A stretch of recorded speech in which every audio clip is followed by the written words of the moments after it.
Hello student, today we will learn the first chapter of your chemistry solid state. Okay, the solid state having the weightage of 4 marks for the board examination. So before start this topic or start this chapter, I'll let you know what is the overall we have to study in this chapter.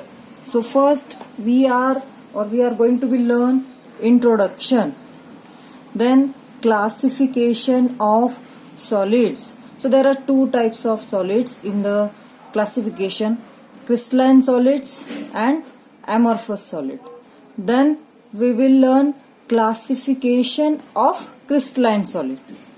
So again, crystalline solid is divided into 7 parts, okay, which is mentioned over here: molecular solids, polar molecular solids, non-polar molecular solids, hydrogen bonded ionic solids, metallic solid, and covalent solids.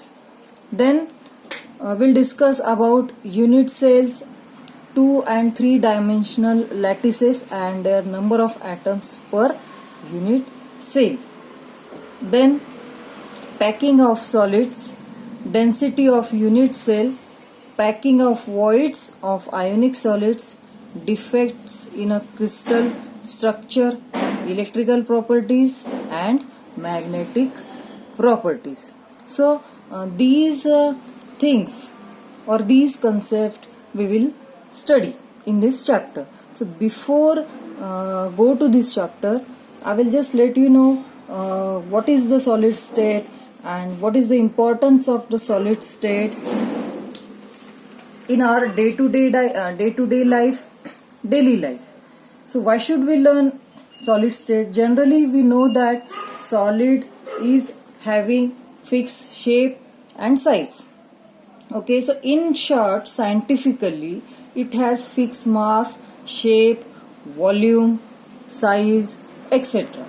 So we can say that the bonds between the constituent particles are very short. Okay, and that's why the intermolecular forces are very strong. So intermolecular forces very strong.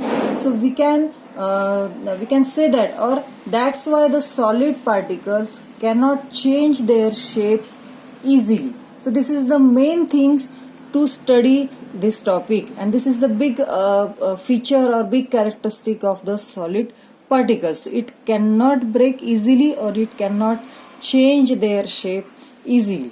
So this is the general information about the solid state. And also this is the first type or first matter. Okay, as we know that there are 3 matters in this state or in this earth: solid state, liquid state and gaseous state. So due to that, solid state is the solid matter is very important. Okay, so first we'll go for the classification of solids. So solid substances or solids are divided into 2 types: crystalline solids and amorphous solids.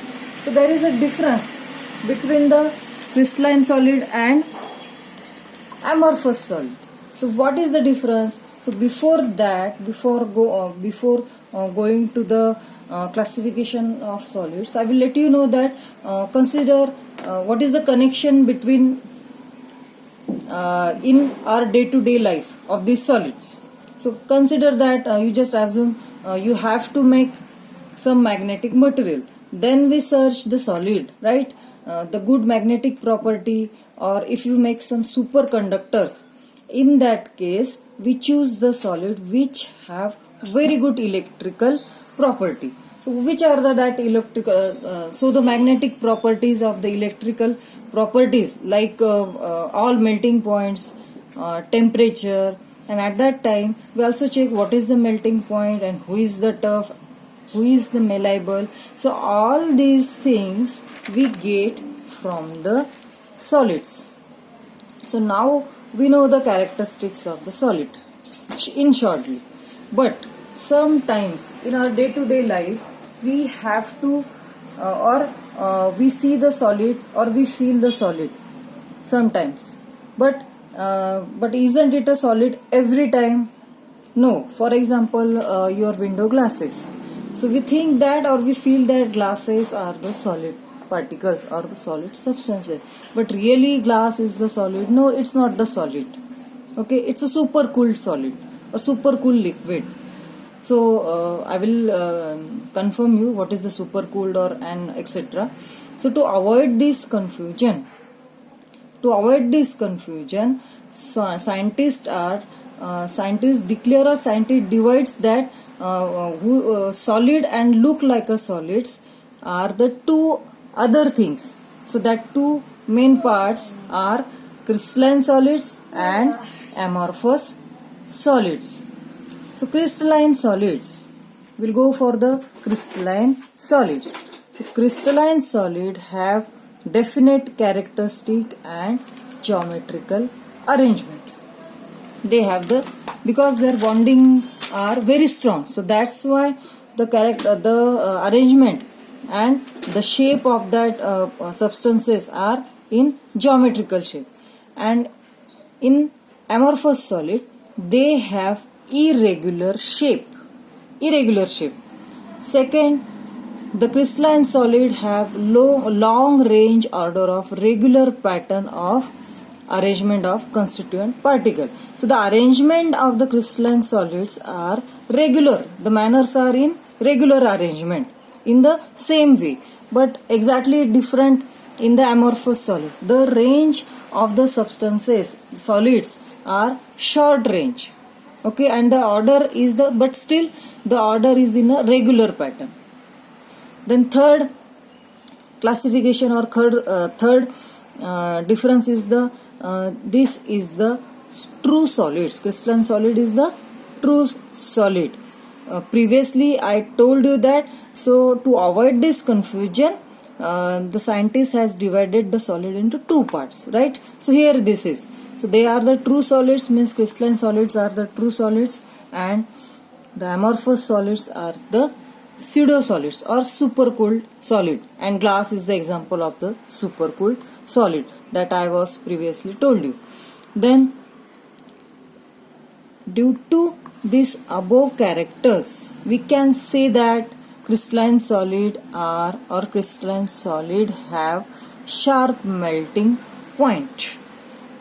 But in amorphous solid, due to these structures or due to these characteristics, due to the pseudo liquid or the short range and the irregular shape, they don't have sharp melting point, right? Then next, it is the crystalline solids are anisotropic in nature, and amorphous solid are isotropic in nature. So there are difference between the nature of the crystalline solid and amorphous solid. If you take some crystalline solid, it follows the long range, as we know that, and their shapes also in a same manner, or the constituent particles are their arrangement are in a long range order of arrangement. So the refractive index is in a electrical resistance, as we know that. Okay, so we can say that the nature is the anisotropic nature, crystalline nature, and the isotropic having means all the properties are the same. Okay, there is no order, is the isotropic nature. And last is they have definite heat of fusion. Correct. If you have if the crystalline solid have the sharp melting point, so automatically we can say that it has the definite heat of fusion. But amorphous solid don't have the heat of fusion. So as we confirm that the true solid and we will discuss about the crystalline solid relation. So mainly we will use or we can use always the crystalline solid. So crystalline solid is very important in this chapter.